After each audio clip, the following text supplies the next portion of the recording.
안녕하세요. 오늘은 여느 때와 달리 일본의 한 고승과 업둥이로 절에 오게 된 어린 동자승의 가슴 뭉클한 이야기를 들려드리려고 합니다. 그럼 시작하겠습니다. 일본 나라현 깊은 산속에 자리한 고우쿠지는 1300년 역사를 자랑하는 고찰입니다. 천년의 풍파를 견뎌낸 기둥들과 세월의 흔적이 스며든 기와들은 그 자체로 살아있는 역사였죠. 사찰을 둘러싼 수백 년 된 삼나무 숲은 세상의 모든 소음과 욕망을 막아주는 견고한 결계와도 같았습니다. 이곳의 수도 원장인 현운 스님은 17세에 출가해 43년간 엄격한 수행을 해온 인물이었습니다. 올해 예순을 맞은 그의 삶은 오직 구도와 수행으로만 점철되어 있었죠.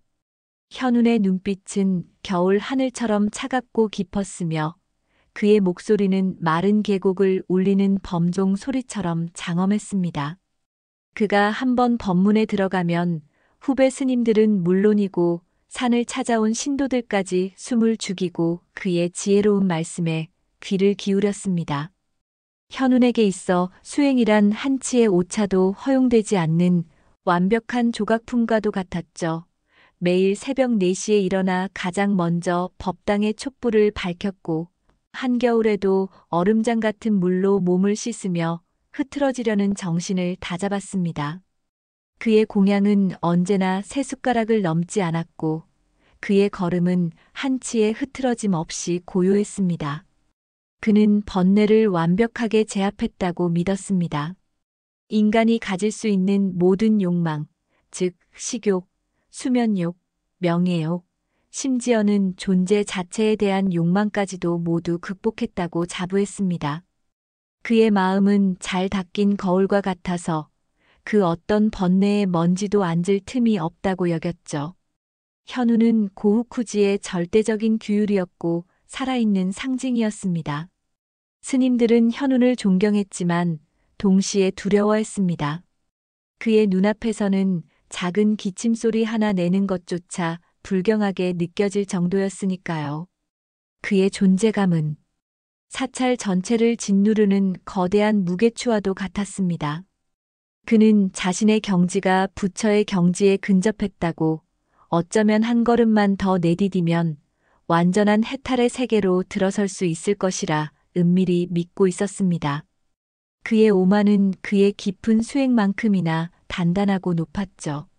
그는 경전의 모든 글자를 통달했고 화두의 모든 이치를 꿰뚫었습니다. 세상의 모든 지혜가 자신의 머릿속에 있다고 생각했습니다. 하지만 그는 정작 가장 중요한 사실 하나를 모르고 있었습니다. 지식으로 쌓아 올린 산이 높을수록 진실의 빛이 닿지 않는 그림자는 더욱 짙어진다는 것을 말이죠.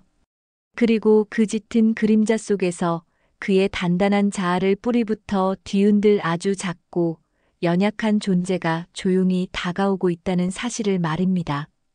그날도 현우는 언제나처럼 고요한 새벽 예불을 마치고 자신의 처소에서 좌선에 들어 있었습니다. 바람 한 점 없는 고요, 완벽한 평화였죠. 그러나 그 평화는 곧 깨어질 운명이었습니다. 고우쿠지 1300년. 역사상 가장 거대한 파문을 일으킬 운명의 소리가 산사의 정적을 깨고 희미하게 들려오기 시작했거든요. 그것은 짐승의 울음소리도 바람소리도 아니었습니다. 세상에서 가장 연약하고 또 가장 끈질긴 생명의 소리, 바로 아기의 울음소리였습니다. 그날 새벽, 고우쿠지의 고요를 가른 것은 목탁 소리가 아니었습니다. 안개를 뚫고 스며드는 빗줄기처럼 간절하고도 절박한 아기의 울음소리가 산사의 정적을 날카롭게 파고들었습니다. 수행에 깊이 잠겨있던 스님들이 하나둘 눈을 떴죠. 처음에는 바람소리나 산짐승의 소리이겠거니 여겼지만 울음소리는 끈질기게 이어졌습니다. 그것은 분명 인간의 소리, 그것도 갓난아이의 울음소리였습니다. 이 성스러운 공간, 속세의 모든 인연을 끊어낸 이들에게 아기의 울음소리란 낯설고도 불길한 신호였죠. 공양주 스님이 사찰 문을 열었을 때 모두는 할 말을 잃었습니다.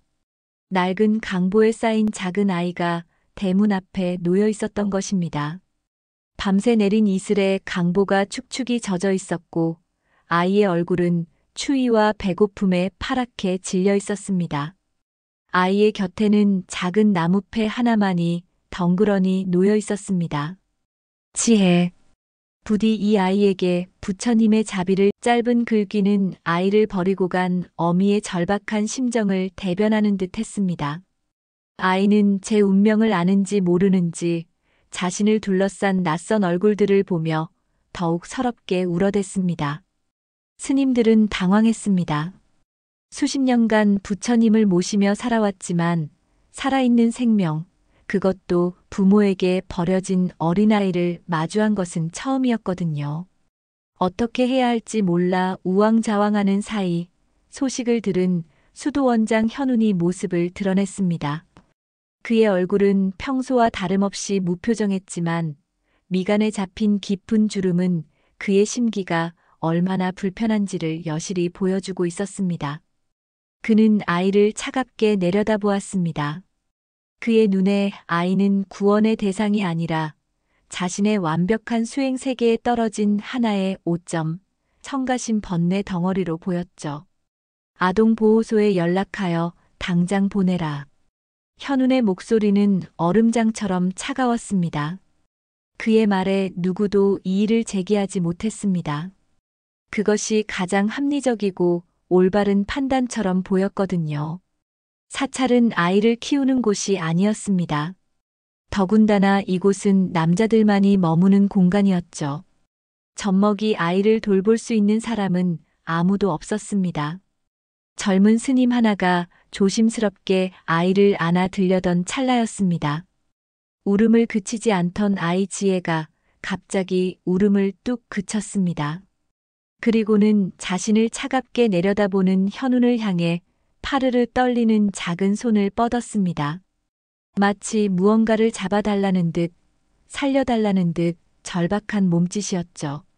그 순간 기이한 일이 일어났습니다.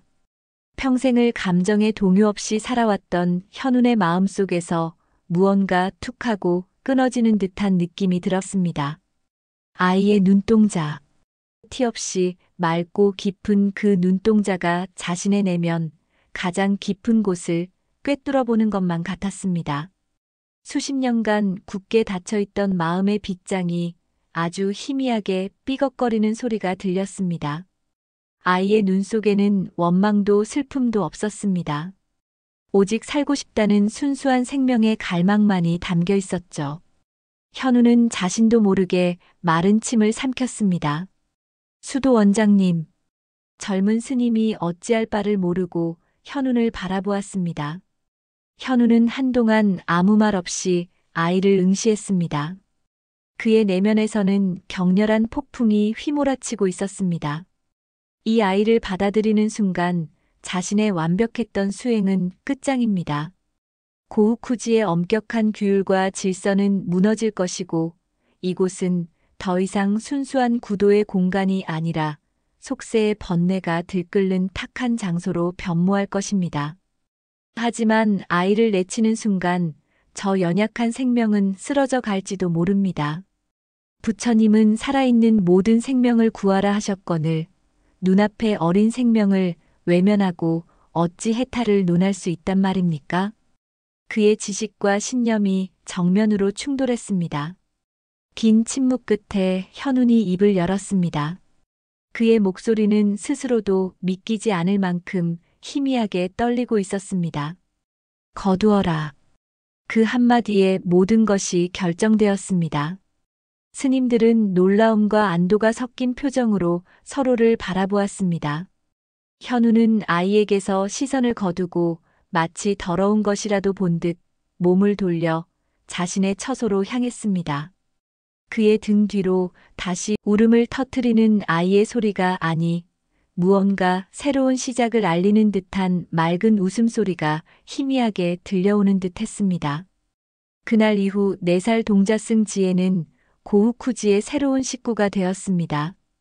그리고 그날은 철옹성 같았던 노승현운의 내면, 세계의 기나긴 시련과 혼돈의 여정이 시작된 첫날이기도 했습니다. 지혜가 고우쿠지에 머물게 된 후 현운의 완벽했던 세계는 균열을 넘어 붕괴의 조짐을 보이기 시작했습니다. 그에게 지혜는 구원해야 할 어린 생명이 아니라 자신의 평생 공덕을 무너뜨리러 온 악마와도 같았습니다. 그의 고요했던 일상은 산산조각이 났죠. 새벽 예불, 스님들이 경건하게 독경을 하는 동안 지혜는 법당 한 구석에서 새근새근 잠이 들어 코를 골았습니다. 그 소리는 현운의 귀에 천둥소리처럼 크게 들려 그의 집중력을 흐트려 놓았습니다. 한 번은 잠결에 뒤척이다 대굴대굴 굴러 현운의 발치까지 와서 그의 발을 베고 잠든 적도 있었죠. 현우는 차마 발로 걷어찰 수도 그렇다고 가만히 둘 수도 없어서 좌선 내내 불에 댄 듯한 고통 속에서 떨어야 했습니다.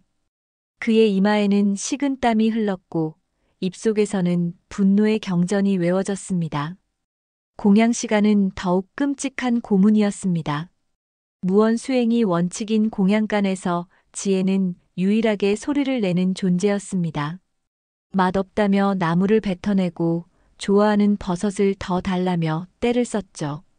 숟가락질이 서툴러 밥을 온 사방에 튀기기 일쑤였고 국그릇을 엎어 장삼을 적시는 날도 부지기수였습니다. 현우는 맞은편에 앉아 그 모든 광경을 지켜봐야 했습니다. 튀어오른 밥풀 하나가 자신의 뺨에 붙었을 때 그는 수십 년 만에 처음으로 살기에 가까운 분노를 느꼈습니다. 평생을 다스려왔다고 믿었던 마음속에서 벌건 불길이 치솟는 것을 느끼며 그는 스스로에게 깊은 절망감을 느꼈죠. 가장 견디기 힘든 것은 지혜의 순진무구한 질문들이었습니다. 오후 스님들이 경전을 읽거나 참선을 하는 시간에 지혜는 사찰 마당을 뛰어다니며 놀았습니다. 그는 꽃을 보고 웃고 나비를 쫓아다녔죠. 그러다 문득 처마 밑에 앉아있는 현운에게 다가와 묻곤 했습니다. 스님, 부처님은 왜 맨날 웃고만 있어요? 좋은 일이 있어요? 현우는 부처님의 미소가 자비와 깨달음의 상징이라 설명하려 했지만 4살 아이의 눈높이에 맞는 말을 찾을 수 없었습니다. 부처님은 밥 먹을 때도 웃어요? 잠잘 때도요? 꼬리에 꼬리를 무는 질문 앞에서 현운의 해박한 불교 지식은 아무런 쓸모가 없었습니다. 그것은 지식으로 답할 수 있는 영역의 질문이 아니었거든요. 현우는 대답 대신 침묵했고 그럴 때마다 지혜는 스님은 아무것도 몰라요라며 고개를 갸웃거렸습니다. 그 말은 날카로운 비수가 되어 현운의 자존심을 후볐죠. 어느 늦은 밤 현우는 잠 못 이루고 마루에 앉아 있었습니다. 그때 옆방에서 흐느끼는 소리가 들려왔습니다. 지혜였죠. 아이는 꿈에서라도 엄마를 찾는 듯 엄마 엄마 하며 애절하게 울고 있었습니다. 그 소리는 현운의 다친 마음을 사정없이 두드렸습니다. 그가 평생을 외면하고 억누르고 소멸시켰다고 믿었던 가장 원초적인 감정, 그리움. 그 그리움이라는 번뇌가 아이의 울음소리를 타고 그의 심장으로 스며들었습니다. 그는 자신도 모르게 자신의 어머니를 떠올렸습니다. 17세 속세의 인연을 끊겠다며 매몰차게 돌아섰던 그날 대문 뒤에 숨어 아들의 뒷모습을 보며 소리 죽여 울고 있던 어머니의 얼굴이 파노라마처럼 스쳐 지나갔습니다. 그는 급히 눈을 감고 고개를 저었습니다. 헛된 망상이야. 부질없는 번뇌야. 되뇌었지만 한번 떠오른 기억은 사라지지 않았습니다. 현운의 고뇌는 깊어만 갔습니다. 한편 현운이 혼돈의 바다에서 허우적거리는 동안 고우쿠지에는 놀라운 변화의 바람이 불기 시작했습니다. 현운에게 지혜가 고통과 번뇌의 근원이었다면 다른 스님들에게 지혜는 뜻밖의 기쁨과 활력의 원천이었습니다. 수십 년간 오직 정적과 엄격한 규율만이 존재했던 사찰에 아이의 웃음소리가 울려 퍼지기 시작했습니다. 처음에는 모두가 수도 원장의 눈치를 보며 지혜를 멀리하려 했었습니다. 하지만 아이의 순수한 매력은 얼어붙은 스님들의 마음을 녹이는 봄 햇살과도 같았죠. 가장 먼저 마음을 연 것은 공양간을 책임지는 원주 스님이었습니다. 그는 투덜스러운 표정 뒤로 매일 지혜가 좋아할 만한 부드러운 두부나 달콤한 과일을 몰래 챙겨두기 시작했습니다. 밥 투정을 하는 지혜에게 짐짓 이놈하고 호통을 치면서도 그의 눈에는 따뜻한 미소가 담겨 있었습니다. 경전을 관리하는 젊은 지인 스님은 밤마다 남는 목재를 깎아 지혜에게 장난감을 만들어 주었습니다. 낮에는 근엄한 표정으로 경전을 논하던 그가 밤이 되면 아이의 눈높이에 맞춰 함께 바닥을 뒹굴며 노는 모습은 낯설지만 정겨운 풍경이었죠. 그는 지혜에게 부처님의 이야기를 딱딱한 경전의 언어가 아닌 재미있는 옛날 이야기처럼 들려주었습니다. 부처님은 말이야, 아주 힘이 센 코끼리도 친구로 만들었단다. 지혜는 눈을 반짝이며 이야기에 빠져들었고, 스님은 아이의 순수한 반응 속에서 자신이 잊고 있던 불교의 본질, 즉 자비의 의미를 새롭게 깨닫고 있었습니다. 사찰의 구석구석을 돌보던 청공 스님은 지혜의 둘도 없는 친구가 되었습니다. 아이와 함께 텃밭에 물을 주고 작은 벌레를 발견하면 함께 쪼그려 앉아 한참을 들여다보았습니다. 그들에게 모든 것은 놀이자 수행이었습니다. 고우쿠지는 서서히 변해가고 있었습니다. 스님들의 얼굴에서 오랫동안 사라졌던 부드러운 미소가 피어났습니다. 지혜를 중심으로 보이지 않는 유대감이 형성되었고 사찰은 수행 도량을 넘어 따뜻한 온기가 흐르는 하나의 거대한 가족 공동체로 거듭나고 있었죠. 지혜는 더 이상 버려진 아이가 아니었습니다. 그는 수십 명의 아버지를 둔 세상에서 가장 사랑받는 아이가 되어가고 있었습니다. 그는 스님들에게 아빠라는 말 대신 스님 아빠라는 기묘한 호칭을 붙여주었고 스님들은 그 말을 세상 가장 큰 칭찬처럼 기쁘게 받아들였습니다. 이 모든 변화의 중심에서 현우는 철저히 소외되었습니다. 그는 따뜻하게 변해가는 사찰의 분위기를 지켜보며 더욱 깊은 고립감에 빠져들었습니다.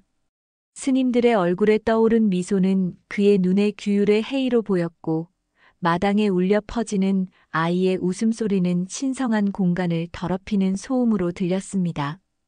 그는 모두가 잘못된 길로 가고 있다고 생각했습니다. 저 어린 아이 하나 때문에 모두가 수행자의 본분을 잊고 세속적인 감정에 빠져들고 있다고 개탄했죠. 어느 날 오후 현우는 마루에 앉아 멀찍이서 지혜와 젊은 스님들이 어울려 노는 모습을 지켜보고 있었습니다. 지혜가 넘어져 무릎이 까졌고 아이는 서럽게 울음을 터뜨렸습니다. 그러자 주변에 있던 스님들이 너나 할 것 없이 달려가 아이를 달래고 상처를 돌봐주었습니다.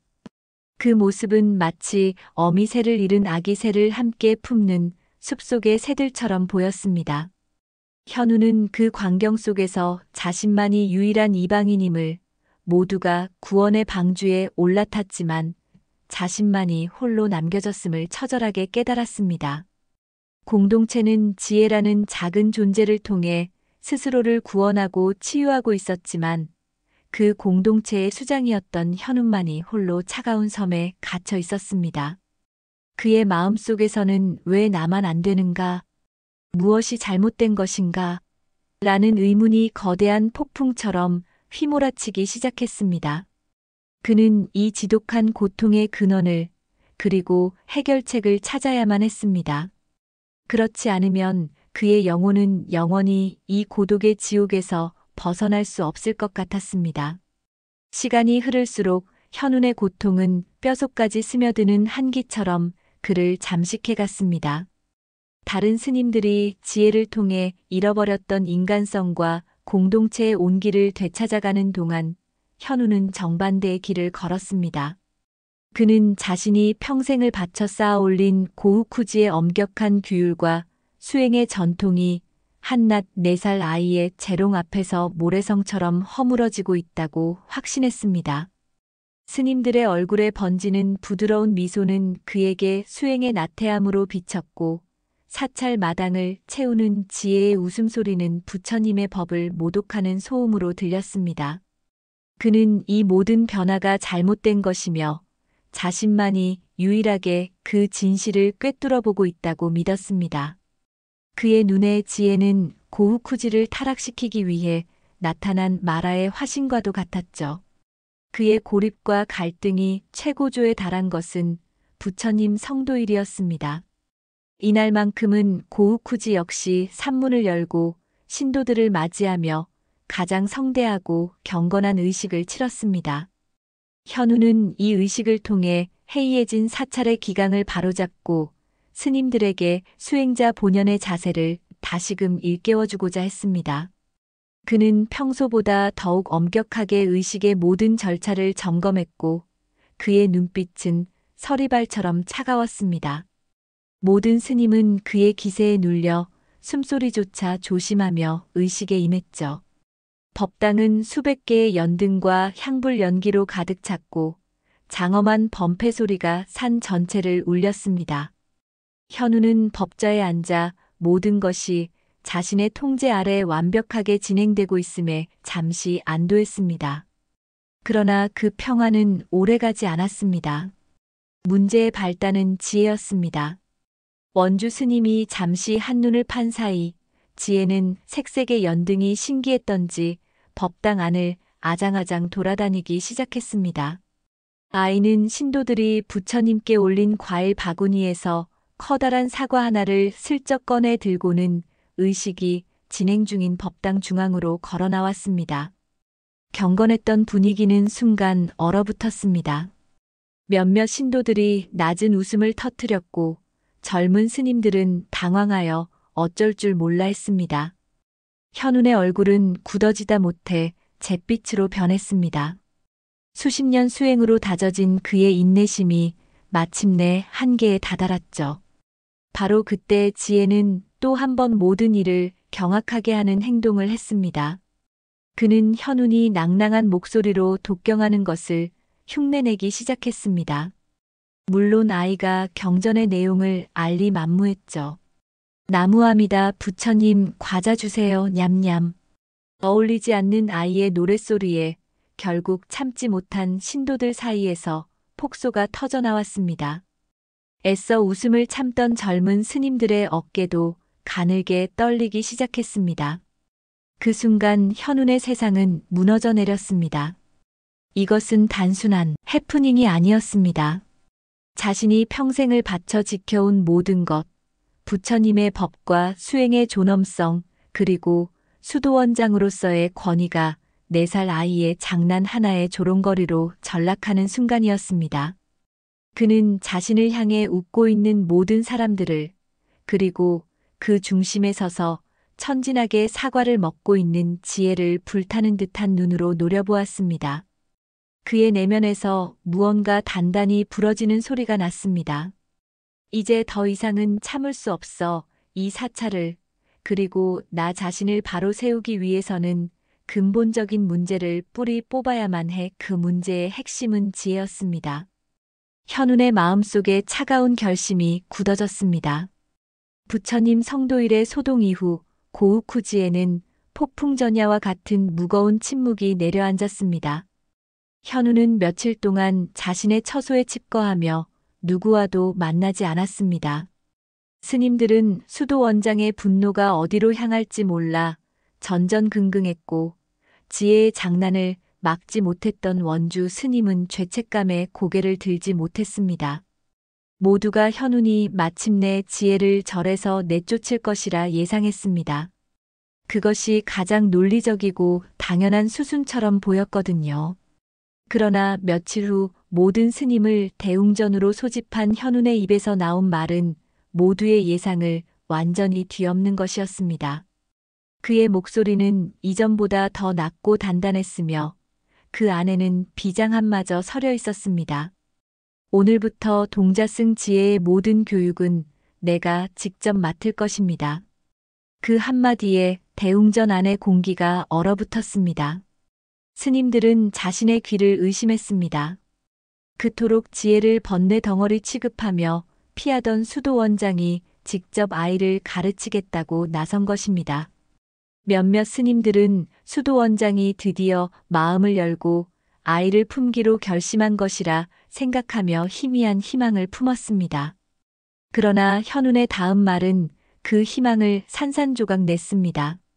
지금까지 너희들은 저 아이를 그저 어리다는 이유로 방치하고 세속의 감정으로 대하며 수행의 근본을 어지럽혔습니다. 그 결과가 무엇이었는지는 모두가 보았을 것입니다. 아이의 순수함이라는 허울 좋은 변명 뒤에 숨어 사찰의 규율과 법도를 무너뜨리는 것을 더는 좌시하지 않겠습니다. 나는 저 아이에게 진정한 불법의 엄격함과 수행자의 길이 무엇인지 가르칠 것입니다. 그의 안에 깃든 세속의 때와 어리광을 모두 벗겨내고 한 명의 올바른 수행자로 거듭나게 할 것입니다. 그의 말에는 자비나 사랑의 온기는 단 한 점도 없었습니다. 그것은 선언이자 경고였습니다. 그는 지혜를 구원하려는 것이 아니었습니다. 자신의 완벽한 세계를 위협하는 오류를 수정하고 자신의 방식대로 교정하려는 의지 표명이었죠. 그는 자신의 평생 쌓아온 지식과 수행의 힘으로 아이의 천진난만함을 꺾고 자신이 원하는 이상적인 수행자의 틀에 맞추어 찍어내려 하고 있었습니다. 이 파격적인 제안안이 명령에 누구도 감히 반대하지 못했습니다. 스님들은 그저 침묵으로 동의할 수밖에 없었습니다. 하지만 그들의 마음속에는 깊은 불안감이 자리 잡았습니다. 얼음장같이 차가운 수도 원장의 교육 방식이 4살 아이에게 어떤 상처를 줄지 상상만 해도 끔찍했습니다.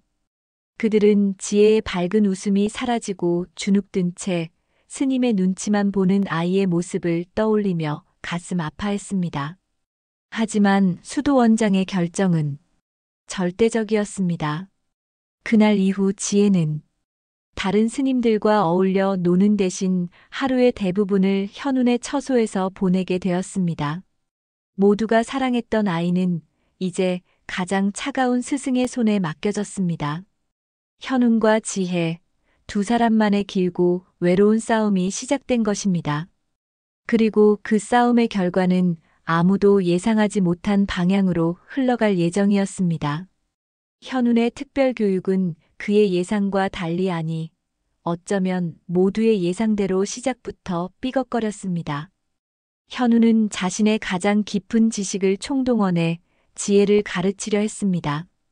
그는 4살 아이에게 반야심경의 공사상을 설명하려 했고, 1시간 동안 꼿꼿이 앉아있는 좌선을 강요했습니다.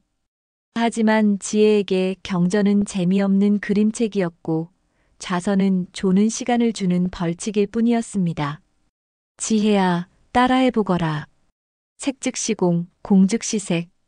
스님, 색즉시공이 뭐예요? 색연필이에요? 공은 축구공이에요? 명진의 엉뚱한 질문에 현운의 이마에는 핏줄이 돋았습니다.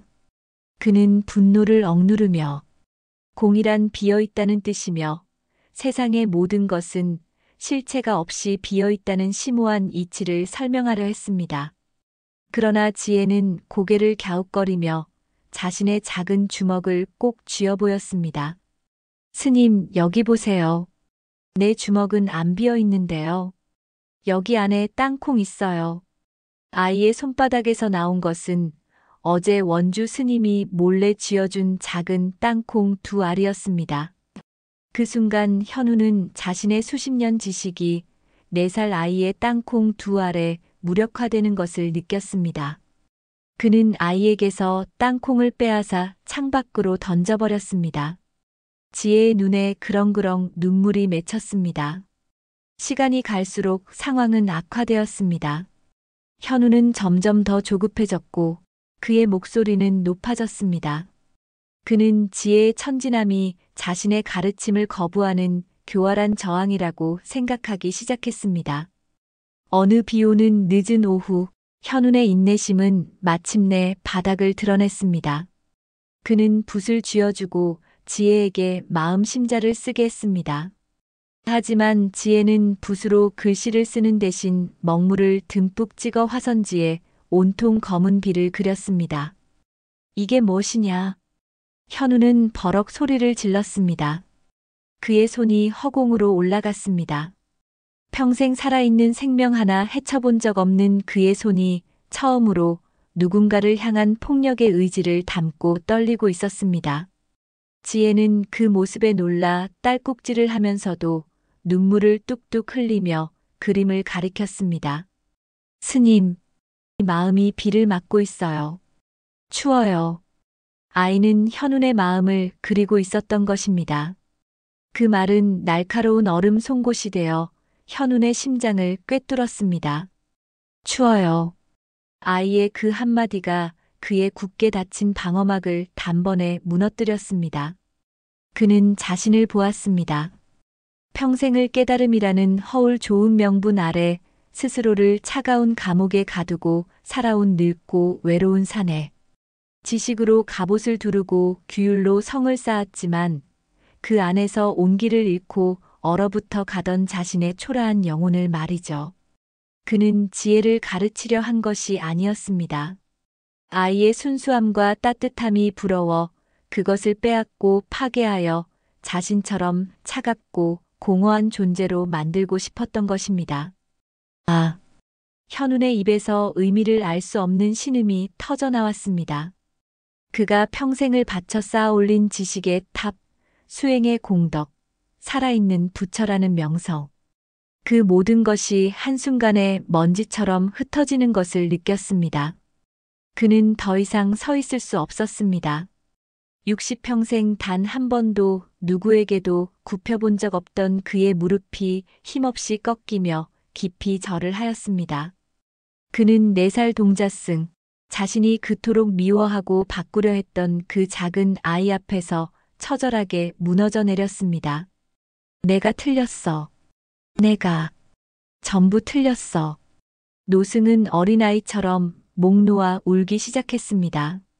그것은 회한의 눈물이었고 참회의 눈물이었으며 수십 년간 얼어붙었던 그의 마음이 마침내 녹아내리며 흐르는 해빙의 눈물이었습니다. 그는 자신의 오만과 독선이 얼마나 어리석었는지를, 진정한 깨달음이란 경전의 글자 속에 있는 것이 아니라 바로 눈앞에 이 작은 아이처럼 상처받은 마음을 알아주고 보듬어주는 가장 낮은 곳에 있음을 처절하게 깨달았습니다. 갑자기 울음을 터뜨리는 현운의 모습에 지혜는 잠시 놀라 고개를 갸웃거렸습니다. 그러더니 이내 눈물을 닦을 생각도 없이 자신의 작은 고사리 손을 뻗어 현운의 뺨을 타고 흐르는 눈물을 서툴게 닦아주었습니다. 그리고는 차갑게 식은 노승의 등을 작은 몸으로 꼭 껴안으며 말했습니다. 스님, 울지 마세요. 제가 있잖아요. 제가 안아줄게요. 이제 안 추워요. 그 순간 현우는 진정한 부처를 보았습니다. 그것은 법당의 금빛 불상도 경전 속의 위대한 가르침도 아니었습니다.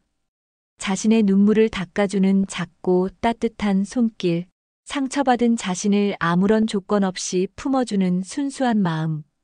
그것이 바로 현운이 평생을 찾아 헤맸던 살아있는 자비이자 깨달음의 실체였습니다. 어린 지혜 앞에 엎드린 채 현운의 통곡은 아주 오랫동안 이어졌습니다. 지혜는 그저 아무 말 없이 그의 등을 토닥여줄 뿐이었습니다. 그날 밤 노승은 한평생 처음으로 깊고 평화로운 잠에 빠져들었습니다. 그의 꿈속에는 어머니의 따뜻한 품이 있었고 그 품 안에서 그는 마침내 진정한 휴식을 얻을 수 있었습니다. 다음 날 아침 고후쿠지의 스님들은 자신들의 눈을 의심했습니다. 예불을 위해 법당에 모인 스님들 앞에 지혜를 안고 나타난 것입니다. 그의 얼굴에는 더 이상 얼음장 같은 냉정함이나 서슬 펄은 위엄이 없었습니다. 그는 법좌에 오르는 대신 다른 스님들과 같은 자리에 앉아 지혜를 자신의 무릎에 앉혔습니다. 변화는 그것으로 끝나지 않았습니다. 현우는 예불이 끝난 후 모든 스님들에게 말했습니다. 저는 지금까지 잘못 살아왔습니다. 지식을 쌓는 것에만 매달려 정작 가장 중요한 것을 잃어버렸습니다. 부처님의 참된 가르침은 경전 속에만 있는 것이 아니라 바로 우리 곁에 작은 생명을 사랑하고 돌보는 마음 속에 있습니다. 그의 목소리는 떨렸지만 그 어느 때보다 진실했습니다. 스님들은 수도 원장의 놀라운 변화에 감동받았고 어떤 이는 눈물을 흘리기도 했습니다. 그날 이후 고우쿠지는 완전히 새로운 사찰로 다시 태어났습니다. 현우는 더 이상 엄격한 규율과 지식을 강요하지 않았습니다. 그는 스님들에게 경전을 읽는 것만큼이나 마당의 꽃을 돌보고 새소리에 귀 기울이고 서로의 마음을 나누는 것이 중요하다고 말했습니다. 살아있는 부처라 불리던 노승은 이제 가장 자상한 할아버지가 되었습니다. 그는 지혜에게 어려운 교리를 가르치는 대신 부처님이 코끼리와 친구가 된 이야기, 배고픈 호랑이에게 자신의 몸을 던진 왕자님의 이야기를 들려주었습니다. 지혜의 질문에 더 이상 정답을 말하려 애쓰지 않았습니다. 대신 그는 글쎄다 부처님은 왜 맨날 웃고 계실까? 아마 지혜가 내가 웃는 모습을 보는 게 좋아서 그런 게 아닐까? 라며 아이의 눈을 보고 함께 답을 찾아 나갔습니다. 현운의 변화는 사찰 전체에 봄바람처럼 퍼져나갔습니다. 스님들은 더 이상 수도 원장의 눈치를 보지 않았습니다. 그들의 얼굴에는 진정한 평화와 기쁨이 가득했습니다. 고우쿠지는 더 이상 숨막히는 정적이 흐르는 수행도량이 아니었습니다. 아이의 웃음소리와 스님들의 다정한 대화, 그리고 자연의 소리가 어우러지는 살아있는 공동체, 따뜻한 온기가 가득한 거대한 가족이 되었습니다. 산을 찾아오는 신도들 역시 변해버린 사찰의 분위기에 놀라워하며 이전보다 더 큰 위안과 감동을 안고 돌아갔습니다. 그들은 말했습니다. 고우쿠지에 가면 진짜 부처님을 만날 수 있어요. 그곳에는 사랑이 살아 숨쉬고 있거든요. 어느 맑은 날 오후 현우는 대웅전 앞 마루에 앉아 자신의 무릎에서 잠든 지혜의 머리를 쓰다듬고 있었습니다. 그의 시선은 멀리 사찰을 둘러싼 푸른 산과 그 위를 유유히 흘러가는 흰 구름에 머물렸습니다. 지혜가 고우쿠지에 온 지 벌써 반년이 흘렀습니다. 그 짧은 시간 동안 일어난 변화는 가히 기적이라 할 만했습니다. 현우는 깨달았습니다.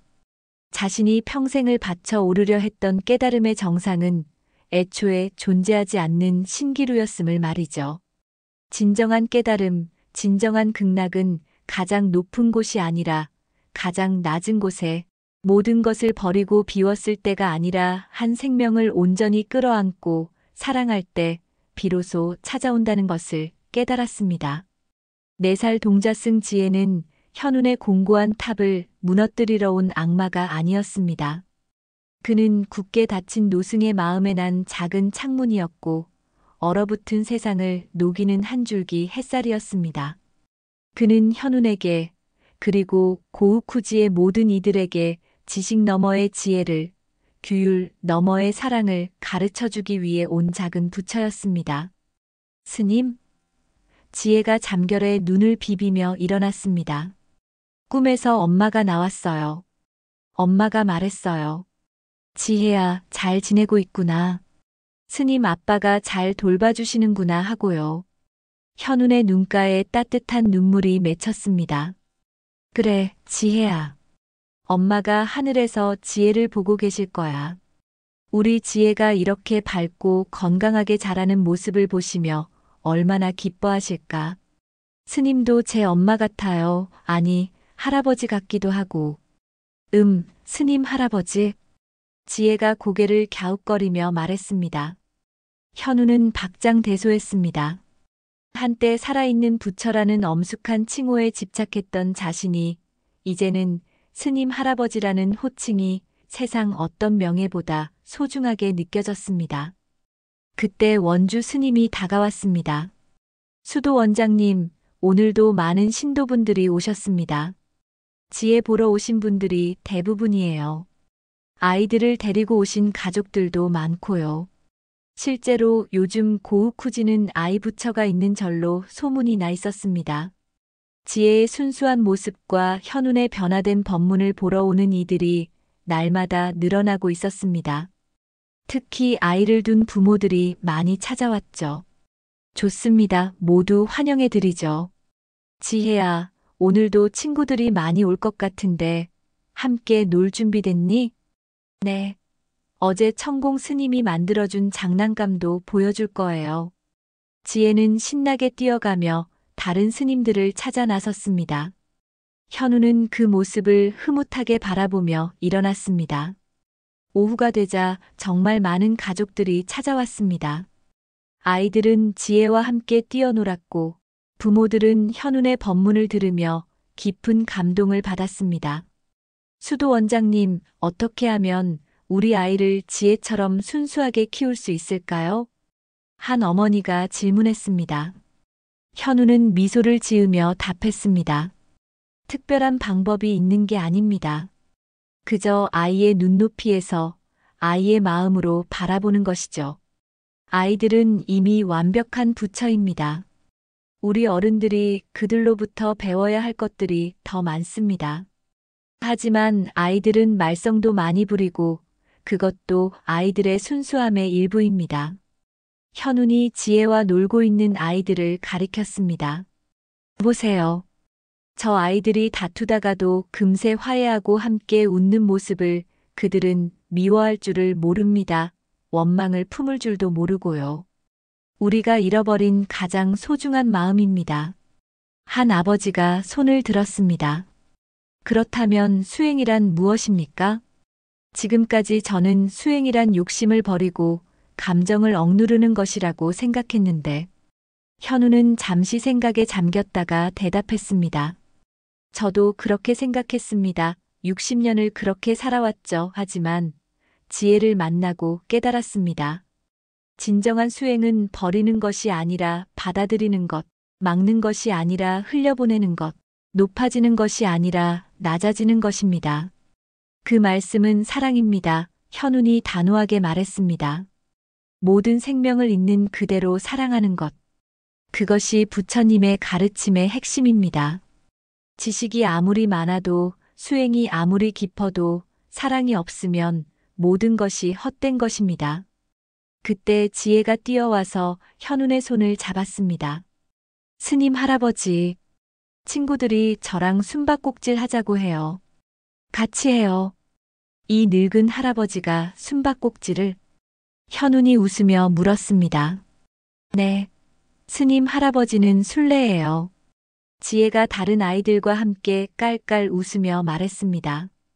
현우는 주저하지 않고 일어났습니다. 좋아. 그럼 할아버지가 순례를 할 테니 모두 숨어라. 신도들은 60세 수도 원장이 아이들과 함께 숨바꼭질을 하는 모습을 보며 감탄했습니다. 이것이 바로 살아있는 불교구나, 살아있는 자비구나 하고 말이죠. 해가 질 무렵 모든 방문객들이 돌아간 후 현우는 지혜와 함께 산책을 나섰습니다. 단풍이 아름답게 물든 길을 걸으며 현운이 말했습니다. 지혜야, 고마워. 뭐가요?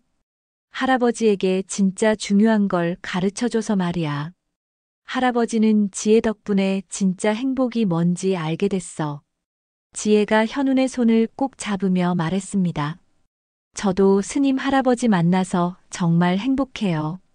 처음엔 무서웠는데 지금은 세상에서 가장 좋은 할아버지예요. 그날 밤 현우는 일기를 썼습니다. 평생 처음 쓰는 일기였죠. 오늘로 지혜가 우리 곁에 온 지 6개월이 되었다. 이 작은 아이가 내게, 우리 모두에게 가져다 준 변화를 어떻게 표현할 수 있을까? 나는 60년을 살면서 오늘만큼 행복한 날이 없었다. 아이들의 웃음소리가 이렇게 아름다운 음악인 줄 함께 노는 것이 이렇게 깊은 수행인 줄 몰랐다. 부처님, 이 늙은 제자에게 마지막 깨달음을 주셔서 감사합니다. 남은 생을 이 작은 부처님과 함께 사랑으로 살아가겠습니다. 고우쿠지에는 오늘도 아이의 맑은 웃음소리가 울려 퍼집니다. 그리고 그 곁에는 세상에서 가장 행복한 미소를 띤 마침내 자신의 마음속에서 진정한 부처를 만난 한 수행자가 조용히 함께 웃고 있습니다. 그것은 완벽한 조화이자 차가운 돌멩이 같았던 마음들이 서로의 온기로 데워져 만들어낸 기적, 지상에 구현된 작은 극락의 모습입니다. 4살 동자승 지혜와 60세 수도원장 현운. 나이도 경험도 전혀 다른 이 둘이 만들어낸 이야기는 이렇게 새로운 시작을 알리고 있습니다. 진정한 스승과 제자가, 진정한 할아버지와 손자가, 그리고 무엇보다 진정한 가족이 되어 함께 걸어갈 아름다운 여정의 시작을 말이죠.